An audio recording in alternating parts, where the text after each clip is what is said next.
અંકલેશ્વરના ભડકોદરા ગામ પંચાયત ફળિયામાં રહેતા વિનેશ પટેલ તારીખ 26 જાન્યુઆરીના રોજ પોતાના ઘરે હતા. તે દરમિયાન તેઓના મિત્રનો ફોન આવ્યો હતો અને પોતે ગામના સ્મશાનવાળા ક્રિકેટ ગ્રાઉન્ડમાં ક્રિકેટ રમી રહ્યો હોવાનું જણાવ્યું હતું, જેથી વિનેશ પટેલ પણ ક્રિકેટ રમવા ગયા હતા.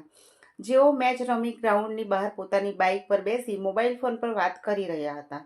તે દરમિયાન ગામની નવી નગરીમાં રહેતો નિલેશ રમણ પટેલ ત્યાં આવી મારા છોકરાને કોણે માર્યો કહી આવેશમાં આવી જઈ ચપ્પુ વડે વિનેશ પટેલ ઉપર તૂટી પડ્યો હતો અને પેટ તેમજ છાતીના ભાગે ચપ્પુ મારી ઈજા પહોંચાડી હતી.